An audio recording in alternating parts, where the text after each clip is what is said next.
Igikorwa cy'umuganda ku rwego rw'akarere ka Kirehe cyakorewe mu kagari ka Kabuga mu murenge wa Musaza, ahakozwe umuhanda uhuza akagari ka Kabuga n'akagari ka Musaza. Nyuma y'umuganda hatanzwe ibiganiro byiganje cyane ku gushishikariza abaturage kwizigamira mu bigo by'imari, dore ko nabwo hatangijwe icyumweru cyahariwe kwizigamira. Jackson Kwikiriza, umuyobozi w'ihuriro ry'ibigo by'imari mu Rwanda Amiri, asobanura ko nubwo abanyarwanda bitabira cyane gufunguza konti mu bigo by'imari, atari ko bose bagerwaho na serivisi bitanga. Ese kwegera serivisi z'imari barimo barazikoresha neza, aho rero niho twasanze hari ikibazo, aho abanyarwanda bafunguza konti ariko nibakurikira izo konti ngo bashobora kuba bakoresha serivisi z'imari. Ubwo ndavuga gushobora kuba babona inguzanyo ngo biteze imbere. Aho rero turacyari hasi cyane, munsi ya 50%.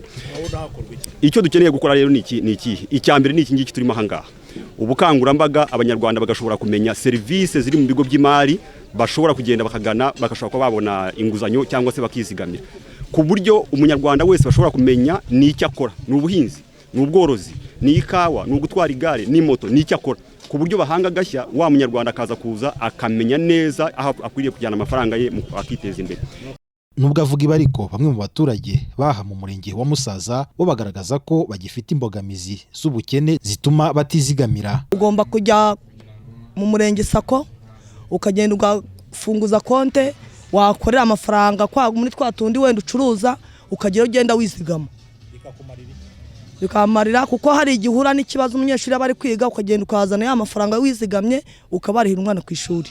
Ukene butuma tutizigama, ariko urebye wenda nk'umuntu wadutera nk'inkunga tw'abadamu twakizigama. Pora iki udafite isambu wakora iki?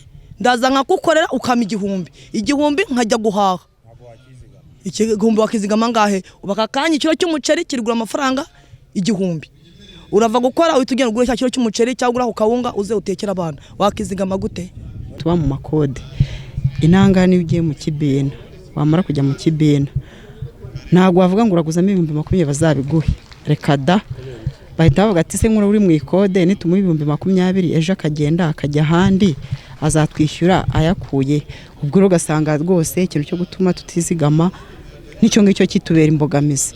Umuyobozi w'akarere ka Kirehe Rangira Bruno asobanura ko ubu bukangurambaga bugamije kugera kuri buri muturage binyuze no mu bimina bahuriramo kugira ngo basobanukirwe n'ibyiza byo kwizigamira mu bigo by'imari. Rwego rw'uko biciye haba mu makoperative cyangwa n'amatsinda n'ibibina ko cyane cyane ko baba hari aho bamaze kugera mu bijyanye no kwizigamira, ko nabo barushaho gukoresha ibigo by'imari kubera ko ni imbaraga bafite zishobora kubageza ku bindi bakoranye n'ibigo by'imari. Icya gatatu ni abakora gahunda yo guhinga. Ubu abaturage bacu benshi bari mu bikorwa by'ubuhinzi, kandi kugira ngo ubone inyungu unakore na neza kurushaho, byagaragaye ko iyo ukoranye n'ibigo by'imari birushaho kugenda neza kandi babibonera ku baturanyi babo, bityo nabyo bizadufasha kugira ngo n'abandi bakomeze gukorana n'ibigo by'imari. Ubushakashatsi bukorwa buri nyuma y'imyaka 4 bugaragaza ko mu mwaka wa 2024 abaturage bagana serivisi z'imari bagera kuri 96%. Icyakora abari munsi ya 50% nibo babasha kungukira muri ibyo bigo by'imari binyuze mu mishinga inyuranye.